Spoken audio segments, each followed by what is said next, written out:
Halo sahabat catatan Alfianus dimanapun Anda berada. Salam jumpa lagi bersama saya. Pada kesempatan ini saya ingin berterima kasih kepada teman-teman yang sudah selalu setia mengikuti konten saya sampai dengan saat ini.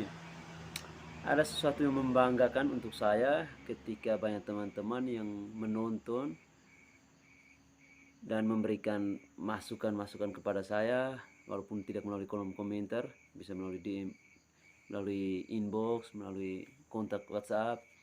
Teman-teman mengirimkan pesan untuk saya itu, dan saya berterima kasih untuk semuanya itu. Dan malam ini, pada kesempatan ini, kembali lagi di hadapan teman-teman, saya akan membacakan sebuah tulisan dari buku Pater Freddy Sebo. Dan seperti biasa, saya harus sampaikan dengan pengantarnya Pater John Orong. Dan Pater Freddy Sebo ini tulisannya yang dikumpulkan dari beberapa karyanya yang sudah pernah diterbitkan di berbagai media massa lokal, Flores Post, Post Kupang, yang pernah beliau tulis dan kirim ke sana dan sudah diterbitkan di sana dan dikumpulkan menjadi sebuah buku dengan gaya bahasa yang lebih kekinian. Oke teman-teman, pada kesempatan ini, tapi sebelum lebih jauh lagi, sebelum kita lanjut, saya meminta kepada teman-teman semuanya untuk support saya dengan cara like, comment, share, dan subscribe. Dan jangan lupa goyangkan loncengnya biar tidak ketinggalan konten-konten selanjutnya. Kepada teman-teman, saya akan membacakan sebuah tulisannya yang pada kesempatan ini, tulisan ini sebenarnya tidak terlepas dan tidak jauh sekali dengan kehidupan kita. Memang sangat-sangat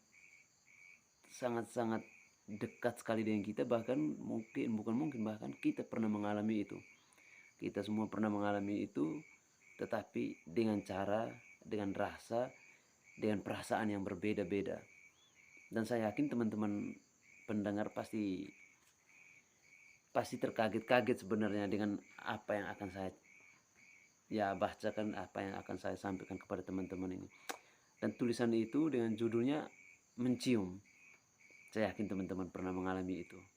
Tapi alangkah lebih baik teman-teman coba mendengar perspektif ini secara berbeda dari seorang pater. Bagaimana dia menulis itu, yang dia saksikan, yang dia lihat dalam pengalaman berpastoralnya, dalam pengalaman studinya, dalam pengalaman belajarnya. Dan biar teman-teman tidak penasaran, silahkan simak dengan baik. Oke. Mencium. Antara seni yang menggelorakan dan sentuhan yang menggiurkan.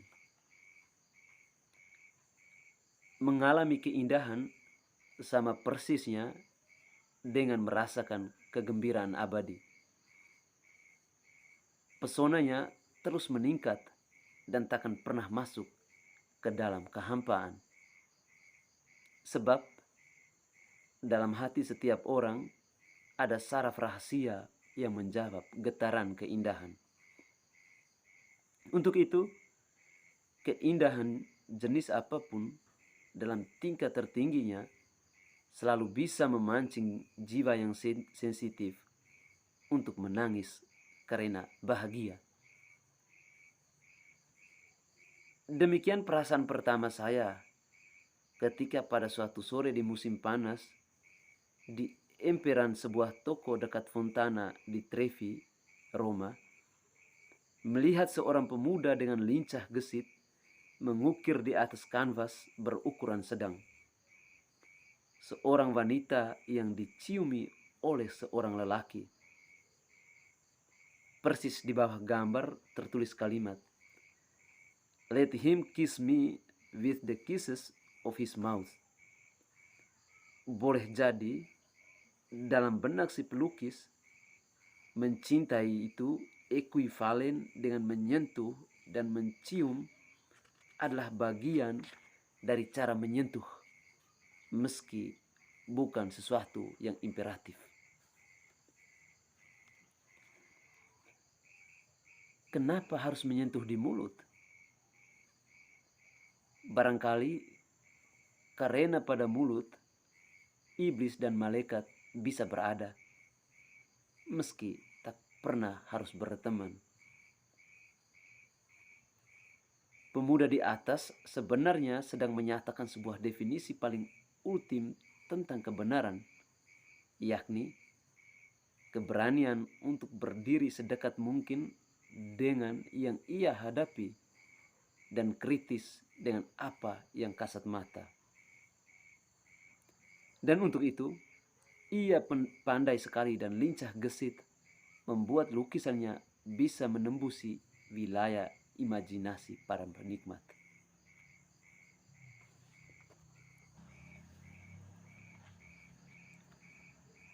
Kalau mau dihubungkan dengan konsep mimetiknya Aristoteles, maka si pemuda di emperan toko itu tidak hanya membuat analogon atau replika dari objek yang sudah ada, tetapi juga menyatakan diri. Dengan kata lain, tidak hanya sekedar meniru, tetapi sekaligus mempresentasikan diri. Kebajikan bisa datang dari ciuman, meski tampak lucu dan kotor bagi mereka yang merasa diri kudus. Mencium bisa dibilang sebagai pengalaman etis serentak estetis. Sebuah pengalaman yang mengandung tuntutan etis bahwa antara saya yang mencium dan orang yang dicium terdapat sebuah ajakan untuk menyadari nafas rahmani yang bukan merupakan ungkapan nafsu erotis mata, melainkan juga sebuah kekuatan aktif kreatif. Ia mampu membuat seseorang mengalami semacam ekstasis, bukan sekadar merasa enak, tapi juga melangkah keluar dari yang biasa, yakni perasaan kasih sayang. Makanya, Ladislaus Boros dalam The Mystery of Death mengatakan bahwa ciuman itu selalu memiliki natural energetik yang membuat seseorang seumpama sebatang gelagah yang mulai lemas tak jadi patah terkulai. Let him kiss with the kisses of his mouth. Biarkan dia menciumku dengan ciuman mulutnya. Mencium, termasuk dengan mulut, tak semestinya menjadi sebuah kenajisan kalau tidak mau dibilang dosa. Ketika mencium, tak ada yang paling bergairah, juga tak ada yang paling lesu. Yang tampak adalah semacam kontes adu kehebatan dua pribadi. Siapa yang bisa menahan diri untuk tidak mengarah ke wilayah lain selain mulut? Mencium juga membutuhkan standar normatif. Yang melakukannya adalah mereka yang memang pantas untuk melakukannya. Di luar itu, skandal. Makanya, kehidupan memerlukan berbagai larangan supaya orang tidak bertindak sembarangan, termasuk mencium seenaknya.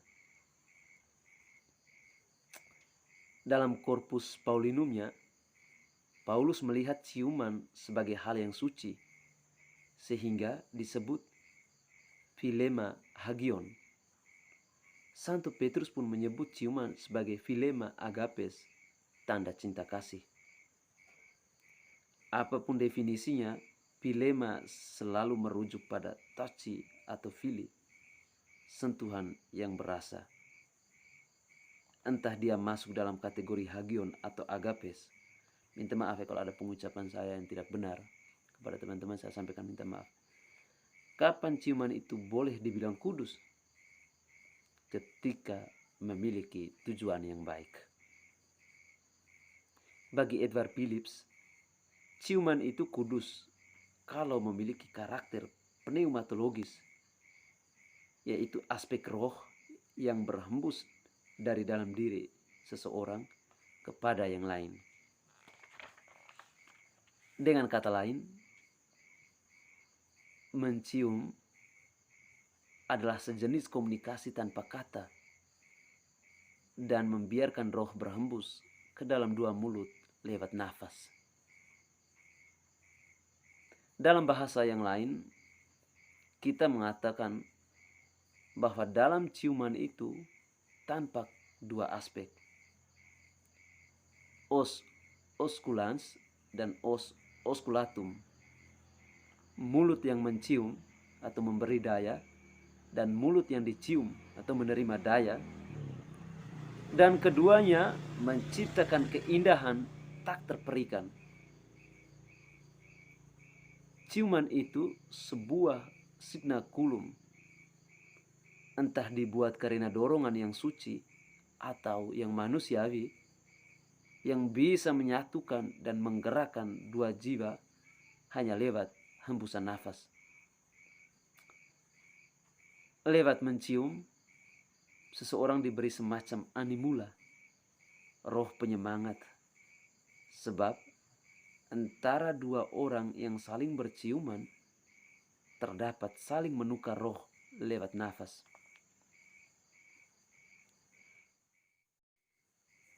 Bagi Santo Ambrosius, ciuman adalah sebuah sakramentum karena bukan saja diekspresikan lewat bibir, melainkan antara hati dan jiwa. Ciuman itu sejenis inkarnasi roh yang menjelma lewat daging, yakni mulut. Dan Santo Agustinus memberi kita petuah, jangan menjadi Yudas. Yudas mencium sang guru dengan mulutnya dan menjebaknya dengan hati. Ciuman juga boleh dilihat mustikon atau sebuah misteri. Sebab di satu sisi bisa melenakan orang dengan rasa damai dan enak, tapi di sisi lain bisa menyemburkan racun. Dan itu teman-teman, terima kasih sudah mau mendengarkan ini. Ini sebuah tulisan yang memang seperti saya katakan di awal tadi, dekat sekali dengan kehidupan kita. Bahkan kita melakukan itu dan mengalami itu. Dan kita tidak bisa menafikan hal itu, atau kita tidak bisa menolak hal itu, atau kita tidak bisa memungkiri itu. Karena kehidupan kita, soal ciuman ini adalah sesuatu yang manusiawi, yang memberi kita, yang juga bisa menimbulkan batasan, yang bisa memberikan batasan-batasan yang boleh dan yang tidak. Ya, ketika kita dikatakan bahwa dilarang untuk mencium sembarangan, secara tidak langsung kita diarahkan untuk